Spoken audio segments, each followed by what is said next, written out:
Hello and welcome to Brainwaves episode 152, bringing you the best in tabletop gaming news. My name is Jamie Adams. And I'm Oliver Kinner, and these are the headlines for the week of Monday the 21st of October 2024. Mythic flounders. Funforge saved. Essen sells out. All this and more on this episode of Brainwaves. Mythic Games, the Luxembourg publisher of games such as Darkest Dungeon, Rainbow Six Siege, Super Fantasy Brawl, has dissolved their French operations under the Mythic Games French SARL brand. A legal notice on the French website Le Parisien confirms that the French operation, with a capital of €2,000, has gone under the control of liquidator Pascal Leonidas Vesperini, who was previously the manager of the company, who will carry out the liquidation of operations and the company's closure. This French arm of the company existed to pay employees of that country, but it's lain unused since the firing of most permanent members of staff 2 years ago. Now, Mythic Games has been in financial trouble for some time.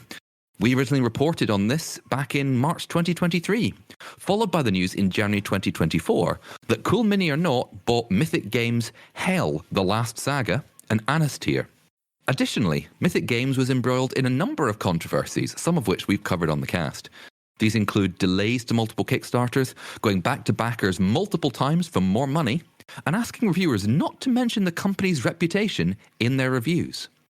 Boardgamewire, a board game-focused news site, have been putting questions to Mythic to try and get a firm answer on the future of the company. Vesperini, one of the co-founders of Mythic itself, as well as the person who was running the French arm for a while, told Boardgamewire they've been waiting on payments from creditors for several months, and they should be able to say by the end of this month if they can continue or not. So, it seems that Mythic Games' troubles continue. And while the closure of their French subsidiary may improve the company's cash flow, it's unclear how it'll affect the Luxembourg parent company's future. If you'd like to know the full extent of Mythic's dealings, you can check out our review of Rainbow Six Siege on this site. I'm doing quotation marks for review. So, Wow. Yeah, this is small steps. Fine. Do you think it's going to lead to a better future for the company? Do you think it's... Don't know. Is this the first nail in the coffin? Maybe it's just tying up some loose ends to make it easier for them to manage the whole thing. I mean, given that there wasn't much capital in the company, probably not much they have to do for the French arm. How much that saves the Luxembourg company, I really don't know. It is hard to say. It's not like they've got a deal where they're selling all their games or getting financial support for somewhere, but maybe they can deal with some of their French creditors that might make their credit rating for the Luxembourg company better. I don't know. I'm not really sure. No idea myself. I know Iain cannot be here tonight for the record, but he's very much of the opinion that it feels like a scramble for whatever they can get. But also, as a note to everyone, as a reminder for this, please be careful on, where you find your stories, and even what we say. Just if you are interested, maybe double check it, because the initial notice in French was misconstrued, including by Iain on social media, as the company being liquidated, when it took a little bit of digging to work out it wasn't the company itself, just the French. It was the French, yeah.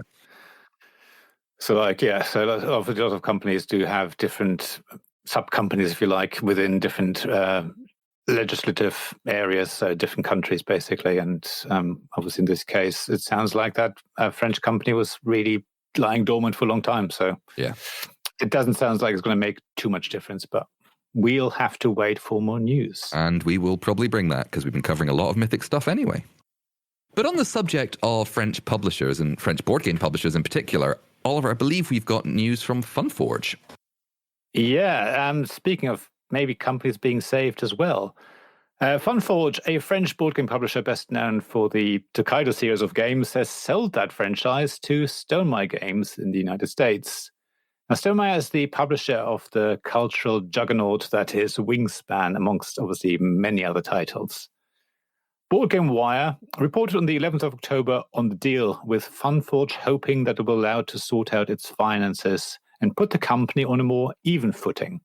Funforge was struggling to fulfill its outstanding Kickstarter campaigns after the COVID pandemic left the company with more than $250,000 of unexpected costs. Funforge's game Monumental was one of those campaigns that received a large amount of criticism about the lack of communication by the company, which had gone silent on its official updates about the game for 8 months while it tried to find a solution. Eventually, in late July this year, Funforge revealed that the company was within weeks of signing a contract which would give it the funding to ship Monumental to its backers finally. As it turns out, and as we reported in the last episode of the cast, that deal was a sale of Tokaido, Tokaido Duel, and Tamiji to Stonemaier. European backers have already been receiving copies since September, and Funforge expects all backers to receive theirs by the end of the year. While Funforge's deal with Stonemaier Games is clearly a lifeline for the company, the loss of an evergreen line of games from the portfolio creates a new challenge. Philipp Nura, Funforge's CEO, was interviewed by Boardgamewire at this year's Spiel Essen, during which they said they're going to focus on smaller box games with a lot of content for the near future. However, first of all, the company wants to do right by their backers and clear the air. In the interview, Philippe describes Funforge's current situation and future plans as follows. Yes, the deal with Stonemaier Games, saved the company because it allowed us to clean everything. But we're not in a super comfortable situation. So my goal right now is to clean everything so that no customer is upset and we are okay to start again with the future. The goal is not to do just small games. We want to do small games with a lot of content. Now, please read the full article and the interview on Boardgamewire's website. We put a link to that in the show notes.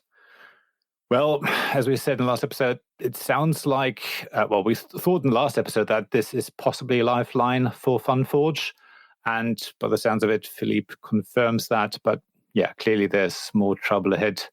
And I guess focusing on smaller box games makes it easier. I think part of the interview talked about when they talk to distributors, or when Philippe from Funforge talked to distributors about what their plans are, that maybe smaller box games are just easier to distribute and sell.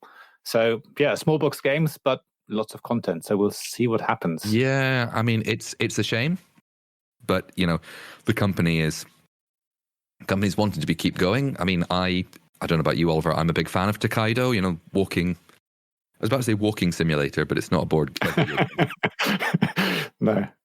Yeah, having a gentle walk through Japan, basically. It's along the Tokaido, the road from Kyoto to Edo. And it was a lovely game. I've not played Tokaido Duel.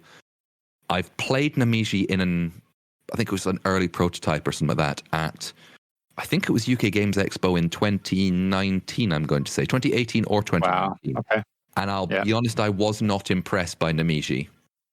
I've got the Kickstarter copy of that game, the deluxe version, and as you say, it's not Tokaido. So if you like the more gentle pace and slightly easier format, Namiji has lots more things you can do, lots more things you can collect and puzzles to solve almost, or sets to collect basically. So it's a bit more complicated, but it's a bit because but again, I know this is not the board game review show because we don't. No. But it's like, again, the prototype in Namiji that I played, it's like I got it.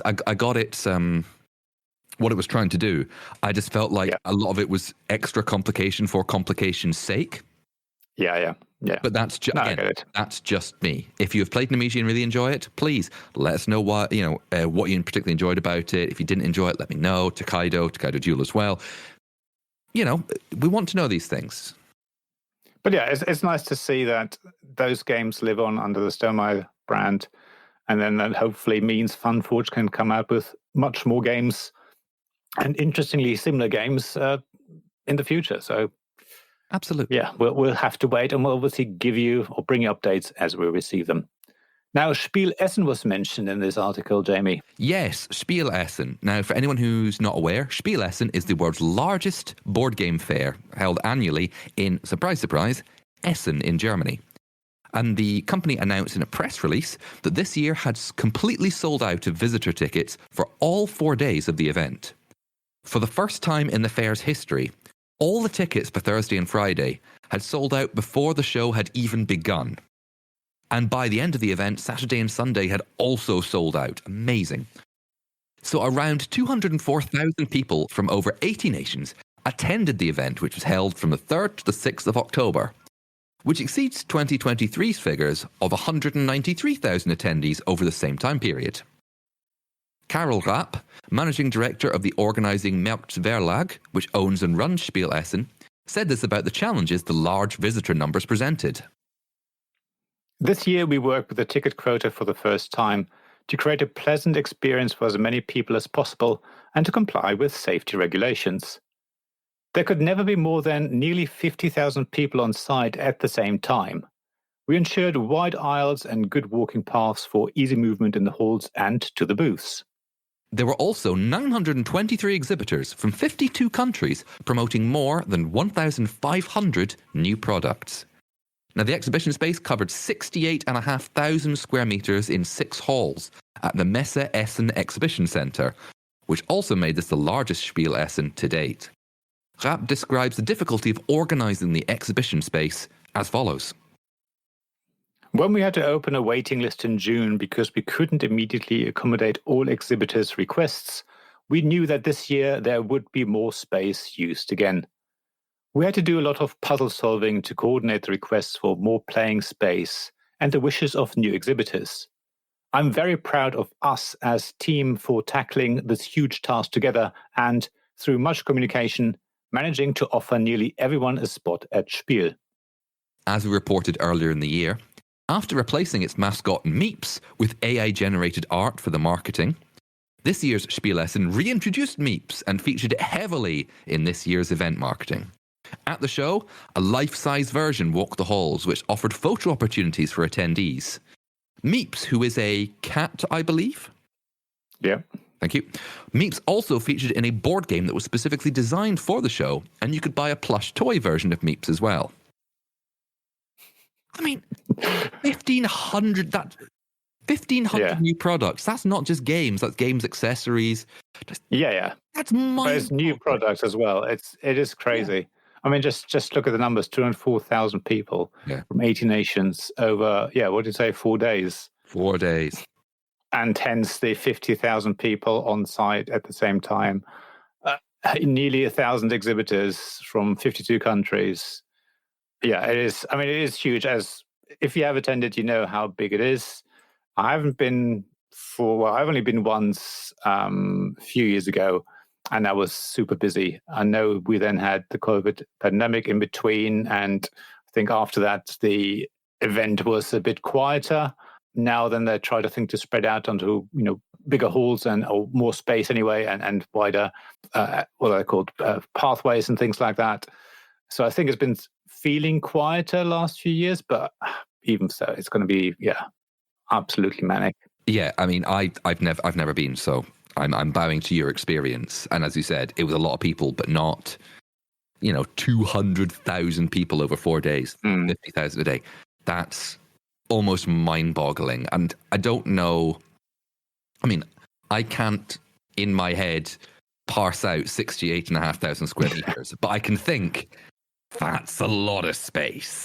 Well, just think of 6 halls. I mean, I don't know, halls are different sizes, I know, yeah, exactly. But just even the idea of 6 halls is already quite big.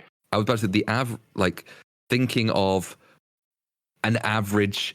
This sounds really so pretentious. Average convention center space. Yeah, and I'm thinking that's one hall. Yeah, one hall. I'm like, yeah. It's crazy. But yeah, I was looking at the new products, and as we said, it's not just games, but looking on social media and all that, I didn't feel there was a huge amount of buzz around new games. I mean, the thing with obviously Essen, there are lots of new releases for the German market there, but I do feel a lot of those games were then already announced for the English-speaking market at UK Games Expo. So this year, I didn't feel there was much new from my perspective, but yeah, so I don't know, maybe just I'm getting blasé about it. I don't know, yeah. A bit phased. I don't know. Okay, but it'd be interesting to see what other people think if you feel that there was a lot more going on this year and a lot more releases and things. But yeah, I get the impression. I felt like, because we've been doing this for a few years, usually hear about a lot of games coming out around Essen Spiel and being, as you said, being announced. And I didn't feel that buzz this year. Obviously there were games being released and games being premiered, which were, great, but it didn't have the same feeling. Does that make sense? Yeah. No, that's the same here. So just very quickly, I was having a little look at the Highland Hall, which is the largest venue at the Royal Highland Centre in Edinburgh. And the reason I was looking at that was where this year's Tabletop Scotland convention was held, where Iain and I were part of. Some famous people were there, apparently. Yeah, and us. So according to the website, the hall there, which is the biggest hall, I mean, it was a barn, even bigger than a barn, was 8,400 square meters. Okay, there you go. So that's, I can't do the maths at this moment, so at least almost 8.5 times the size of that, and that is the size of Essen Spiel. Oh my goodness. And I'm assuming, was all of that exhibitor space? Was some of that open play space as well? I don't know. No, because Essen Spiel is usually just a trade fair, isn't it? Exactly. They're talking about playing space in their press release and all that, but yeah, it's not open gaming. You can have demos by all means. So I think a lot of exhibitor stands are bigger because they've got lots of tables on their stand to demo their games. But it's not like an open gaming area. So it probably feels a bit more airy, I suppose, because there's that set up. But yeah, it'll be exhibitors, and more exhibitors. Okay. Wow. Right then, moving on to the rest of the news.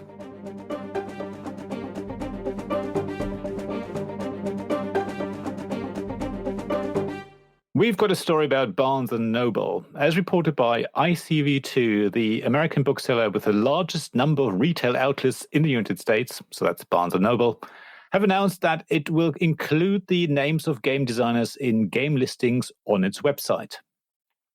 That announcement came after the Tabletop Game Designers Association, or TTGDA, had reached out to Barnes & Noble asking the bookseller to include the information. The TTGDA has also offered to help Barnes & Noble by using the Board Game Geek database to get the names of designers for the games listed on the bookseller's website.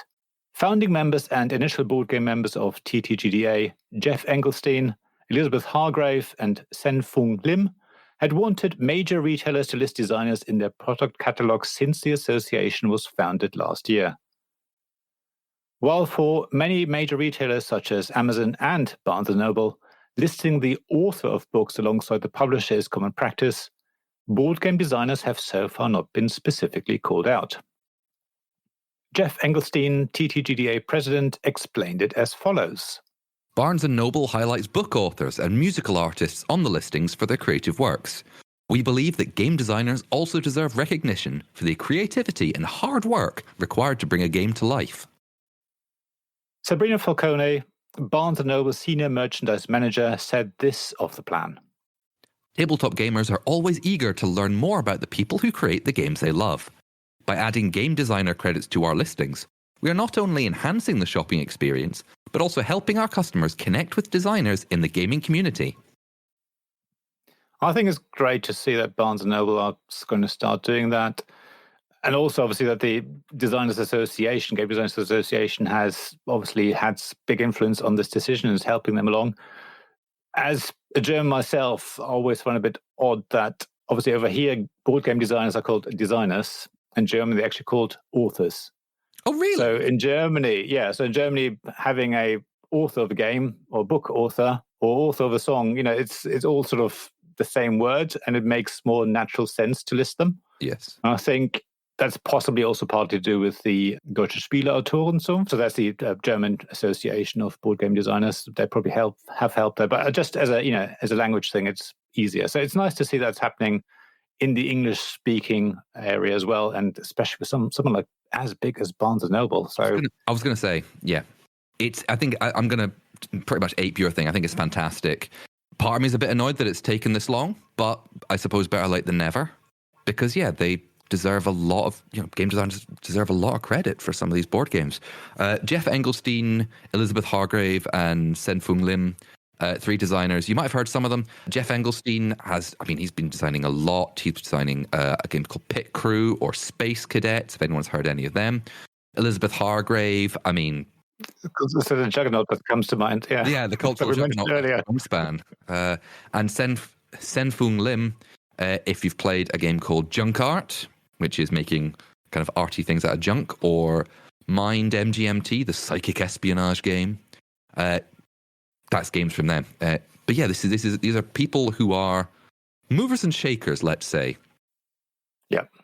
In the and it's good to see the association, getting some traction and doing good work. So long may it continue. Yeah, I'm just wondering now. I wonder in role-playing games if they're called designers or authors. I'll have to look that up. I'll probably ask Iain when he's back. Yeah. During Spiel Essen, which took place earlier this month, NAC Wargames, a Spanish publisher and distributor of board games, war games, card games, strategy games, and books, was showing off their latest crowdfunded game, The Other Side of the Hill.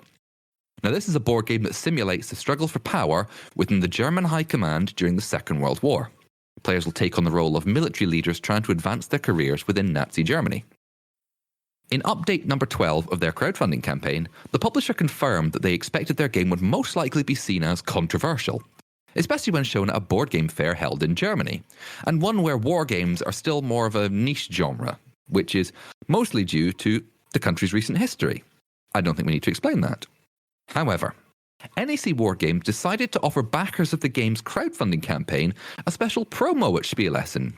If they picked up the game there, they would receive a replica German Iron Cross medal.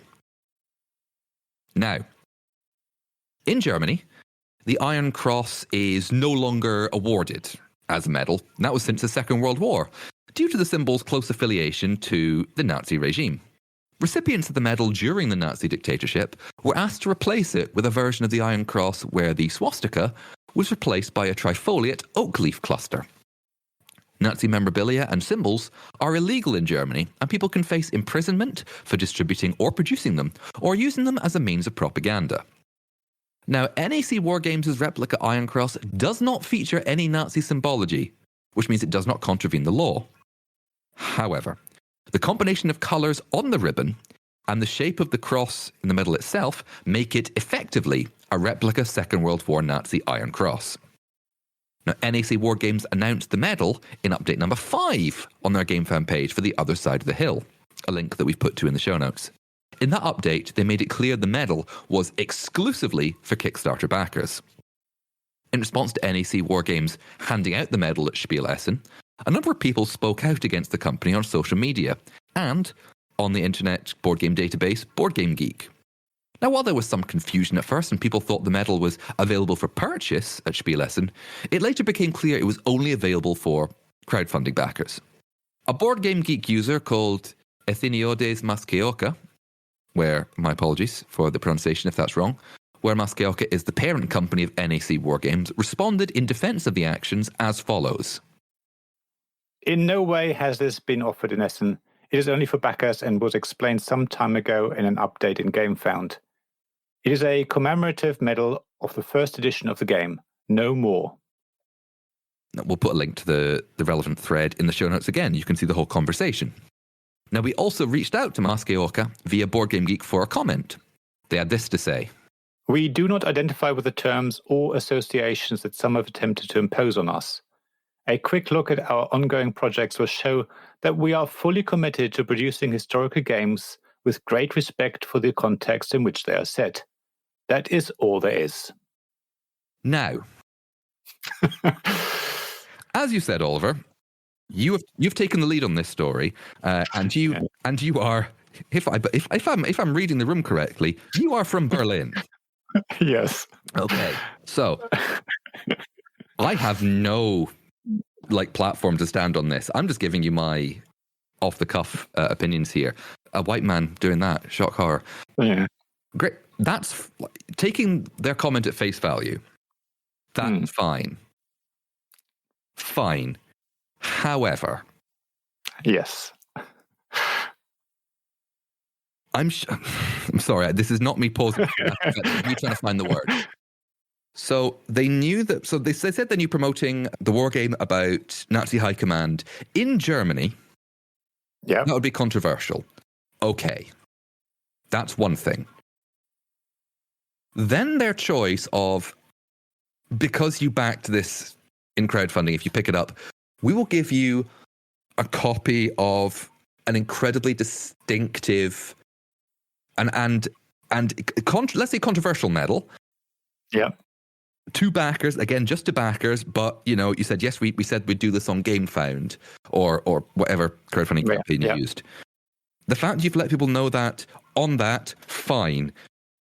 What I'd like to know is if they'd made the publishers of the owners of Spiel Essen aware of that before they brought the game there. I'm sorry, I don't know. Yeah, I mean, at the very least, it's very insensitive. What gets me, obviously, they got past the legal part of it. So I reckon Spiel would have found out about this at some point.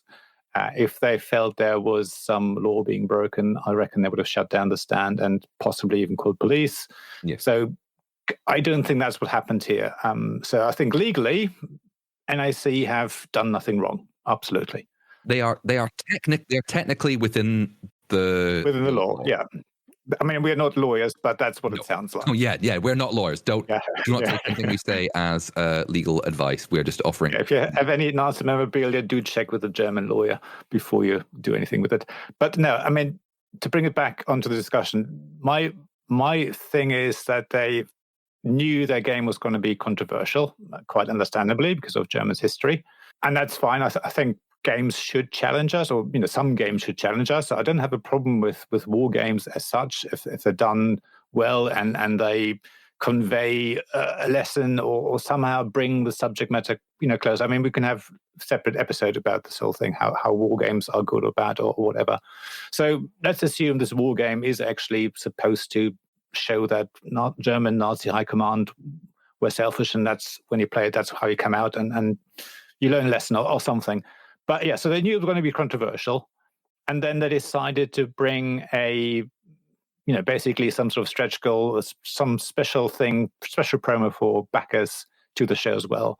And rather than being some sort of mini or, I don't know, a sticker or, they could have done hundreds of different things that would have been useful for the game and would have been part of the game. They decide to create a medal that they argue is not a Nazi medal. And I guess if you look into the history of this specifically, there's photos circulating. And I think when you look on that Board Game Geek thread, you'll see that there. When you compare it with pre-existing German war medals from World War II and before, you'll see some distinct similarities to that. And I think the only one you will find when you combine it with the ribbon and the colors on the ribbon is the one that was given out during Second World War. So, and given that the game is about Nazi high command, to me it's like, well, it would make sense that it's supposed to be a Nazi war medal. So, yeah, I don't know why they don't just say, look, we wanted to give out a commemorative, a promo for the game, and it is basically the Iron Cross. It is what it is. That's what the call made, and our backers love it, maybe. I don't know. I mean, part of it's going, no publicity is bad publicity, but that's still, you're offering out what appears to many people. Again, if you read it in the game, in the crowdfunding update, fine. Not everyone is going to have access to that. No, those medals, it just feels incredible. Listen, if you're a budding board game designer out there, or a board game publisher even, and you listen to this and you think, oh, it's a good idea as like a little promo.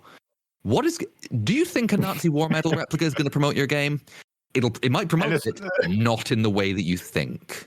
And especially if the publisher says this game is supposed to show you how bad the Nazis were. So why do you hand out a medal to give to players for playing the game and backing it? It just makes no sense. So if your game is supposed to be anti-Nazi, it just doesn't add up. Anyway, let's move on. Yes, yeah. So moving on from controversy to catalogues. Matagot, the French publisher of games like Kemet and Innis, has announced its intention to consolidate the catalogue to focus on more family-friendly titles. Speaking to Boardgamewire, They said that the recent Kemet Rise of the Gods game fund campaign was a moment of operational transition. These heavier games never sold well in their native country, but making French versions was imperative for the company. A spokesperson for Matagot said, "It's important to point out that the Matagot team loves and has enjoyed clear success in the heavy games category, with titles such as Kemet, Inish, or more recently, Galactic Renaissance. At the same time, the company has also been recognised for publishing games aimed at a broader audience, such as Takenoko, River Dragons, Raptor, and Captain Sonar, dating back to the early 2010s. This created an unclear editorial direction, with the catalogue ranging from children's games to massive crowdfunding projects, a choice needed to be made. The second factor is tied to our home market. Matagot, being a French publisher firmly rooted in its domestic market, recognises that said market, unlike its English-speaking counterparts, shows less interest in heavy games. While niche expert player groups exist in France, they're relatively small and highly demanding. Sales are usually in the hundreds of copies, rarely surpassing even 1,000, leading to a growing weariness from specialised shops. Even Matagot's biggest successes in that category, such as Kemet, Blood and Sand, or Inish, despite steady sales worldwide, never sold really well in France. As a French publisher, making French versions of these titles was a must, but also taxing and wasteful. Matagot has signed deals with Colossal Games in the US and Grail Games in Australia to take on publication of its heavier titles. So we talked about Funforge earlier, smaller box games with a big punch. Matagot seems to be going the same way. At least it sounds like the other games continue, but with different publishers. So that's good to see. Yeah, I think Funforge is slightly different because of the financial issues. Yeah. It's a different level of financial issues for Matagot here, but it's, I think, something similar that we saw several years ago with Fantasy Flight Games when they produced a variety of different games of many different, genres and intellectual properties. And then up to a certain point, they then decide to slim their entire catalogue down to a couple of intellectual properties and the games within them, which, I haven't looked at Fantasy Flight Games' financial records, ever or recently, but I assume it's been a good move for them. This sounds like it's going to be a good move for Matagot. It just means that, if new people come onto the scene and go, Kemet, what's that? Or Inish, what's that? They go, either you're not going to get a new copy of it, you're going to have to find old copies which may be floating around for a lot of money, or maybe these titles will get picked up by another publisher which might go, we'll produce them. We like this kind of thing. And it sounds like what they're trying to do with like Colossal and Grail Games here. So you just didn't know what those new publishers' plans are with those titles and which ones come under all of that. But yeah, to me, it's a proactive decision just to consolidate a bit and make their workings easier. As you say, Funforge was more reactive. We're already in trouble. We need to make quite serious decisions. This sounds more like, okay, we can see where we're heading with this. We need to make sure we're focusing on the games we do best and that fit our target audience, which is France for them. So makes sense. We'll see. I mean, again, once we hear more maybe from Colossal and Grail Games, we'll report back. Yeah. Now we've got a story about fighting fantasy, not Fantasy Flight. Yeah, Fantasy Flight to fighting fantasy, which are very different things. Anyway, Steve Jackson Games, the US publisher of Munchkin, Car Wars, and many others, has announced a deal to publish 50 of the fighting fantasy titles. The deal was announced with a press release on Steve Jackson Games' website. Now, Fighting Fantasy was a series of choose-your-own-adventure books published in the 1980s and 1990s by Sir Ian Livingstone and Steve Jackson. Now, not the Steve Jackson that owns the US company Steve Jackson Games. Rather, a Steve Jackson who is based in Britain. Now, Sir Ian Livingstone and Steve Jackson from Britain also established Games Workshop back in the day. The original series of books sold over 20 million copies worldwide. Sir Ian said of the deal, "To have a new publisher in the USA is a special moment in the history of fighting fantasy.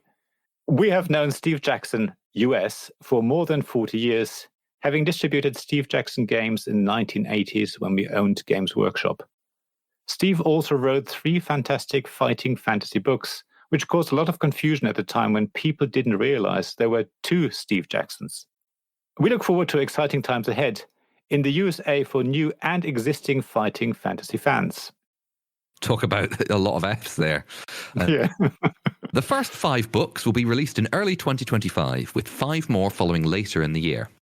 Now, for an extra bit, as Oliver said there in Sir Iain Livingston's statement, the Steve Jackson that established the US company Steve Jackson Games, the one at the centre of the deal, did write some of the fighting fantasy books, which was headed at the time by Steve Jackson based in the UK. So Steve Jackson US wrote for Steve Jackson UK, but also Steve Jackson UK wrote for Steve Jackson UK. Yes, indeed. It's very confusing. It's kind of confusing and strange and one of those wonderful serendipitous moments. But I think I've read bits and pieces of some of the fighting fantasy books. I know Iain is a huge fan. I think it's exciting to see these games come back because it enthralled a lot of people back in the day. Yeah, I know nothing. I mean, I heard the name, obviously, but it does sound like this is going to reinvigorate the whole series of books. So great to see. Let's have more of these. Oh, I tell you what, Oliver, you should go and see if you can find the Warlock of Firetop Mountain. I think it's like one of the first fighting fantasy books. The early ones. Okay. Yes. It was the first game book in fighting fantasy.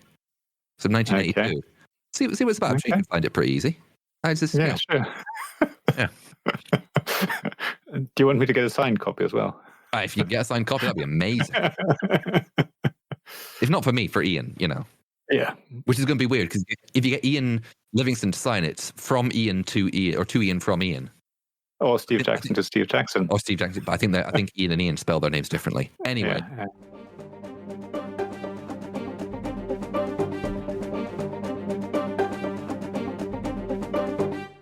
Speaking of opportunities, jobs, opportunities, and events, we got the Tabletop Jobs Facebook group again. As always, have a look, facebook.com/group/tabletopjobs. There's always something on there, really interesting stuff. I think there's actually Games Workshop jobs on there at the moment. Speaking of Games Workshop just now. Oh. Yeah, which is surprising. But yeah, have a look. There's jobs based in UK, US, and I think other places in Europe as well. Yeah, that leaves me to give a shout out to our Patreon supporters. Kevin Bertram from Ford Circle Games, James Naylor from Naylor Games, and of course the wonderful Shaun Newman from Game A Lot. If you want to support us financially, go to patreon.com/thegiantbrain. You can join at various levels. Every dollar will help us keep the lights on. So please support us that way. If not, have a look at giantbrain.co.uk/support-us-new, or go to giantbrain.co.uk and click on the support link somewhere. There's lots of ways of supporting us and shout outs and all that, always welcome. There'll be a link to Fanroll dice with a special offer code, and some Meeple t-shirts and things as well, and hoodies, I think, as well. So lots of stuff on there. Have a look. That actually leaves me to just quickly give a shout out to Mike from Boardgamewire, who has been so diligent a journalist. And we've quoted, obviously, a lot of these Boardgamewire stories on the cast as well. Always helpful to see. So, yeah, great work, Mike. So have a look at Boardgamewire as well. We'll stick a link in there as well. Lots of news and updated all the time. So, yeah, if you want to hear it first, go there. If you want to read it first, go there. If you want to hear it first, come to us. Yeah, I mean, yes, there's a good chance that if you read it, you'll probably hear it on our podcast shortly after. But, we like to have, multiple news sources that we pull from, because don't pull from one source, everybody.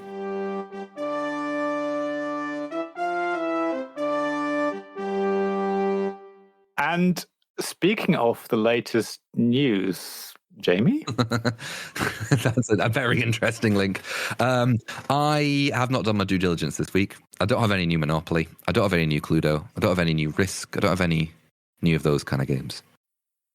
But I had a wee look online and I thought, well, new releases are a bit thin on the ground. I thought we could take a look into some company or organization branded games. Now, we've covered some of them before. We've covered DHL, not DHL.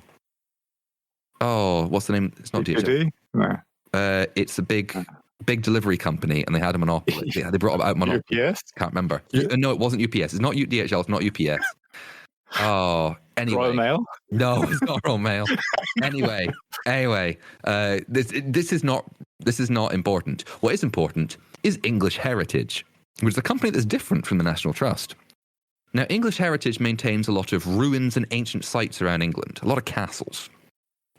Now, on their website, they have a series of board games you can buy, alongside the stalwart kind of chess and lots of card games, which are great. But, if you're interested, how about specifically English Heritage Risk, where you lead medieval armies to capture various regions of England. But if your army is not victorious by the end of the Middle Ages, the battle is over and all armies must retreat as the king's men regain control of the land. I think you're fighting to become king or queen of England. Basically. Fair enough, yeah. And if risk is too martial for you, how about English Heritage Cluedo? Now, I wasn't able to find a clear picture of the board and components, but what I seem to gather, it's more along the lines of discovering what ancient treasure, such as Roman coins or Excalibur, was left by which famous English person, such as Charles Darwin or Queen Victoria, at which English heritage landmark, like Hadrian's Wall or maybe Stonehenge. No, that doesn't float your boat. Okay, how about not one, but two different Monopoly versions? Oh yes, we have English Heritage Monopoly and English Heritage Castles Monopoly. Wow. Yeah, I know. See, one has you getting various sites around England. I was about to say Britain, but no, it's English Heritage, very specifically English Heritage. Yes. And various activities that they organise. And one of them has you getting, surprise, surprise, castles around England. Ooh. Are you? Ooh, thank you. This is, it's an interesting line that they've got for themselves. I would have thought an English Heritage Guess Who would be quite interesting. Sign going, are they a king or queen? And the answer is yes. It might be quite hard to parse it down. I've no idea if they're any good. They might very well be. But all I can say is from Glasgow, which is historic Scotland, historic environment Scotland. Pull your fingers out. Come on. You've got chess. You mean you don't have any games? What's going on? Oh, no. See, on the website, we've got chess and like some cards, but not like a Risk. Scottish Risk. Not Cluedo. What's going on? I mean, I was going to make a comment about Scotland and Risk, and let's not go there. I was going to say walking in Glasgow wearing a blue or green shirt on a particular day in a particular part of the city, but that's by the by. Anyway, so let me get away from that. Thank you very much, everybody, for listening. If you like what you've listened to, the best way to help us out is to share the podcast, drop us a review and a rating wherever you get your podcasts. You can follow us on Discord. We've got our Discord where we have a lot of chat. It's a lot of the community helps us with our covering news stories and some opinions, and which is very helpful. Oliver has a Discord, Tabletop Games Blog. Oliver, you've got tabletopgamesblog.com as well, where you post reviews and previews and wonderful things. And Oliver's wonderful, isn't he? We're on. Iain runs the Blue Sky account, which is on Blue Sky, giantbrain.co.uk. Our Instagram is Giant Brain UK. Our Facebook is The Giant Brain. Our website is giantbrain.co.uk, where you can find all episodes of the podcast. You can find articles, you can find previews, you can find reviews, you can find Ian's musings on games. And if you want to email us with anything that you might think of gaming related, drop us a line at giantbrainuk@gmail.com. Thank you so much, everyone. We will see you very soon. See you soon. Thank you. Bye-bye.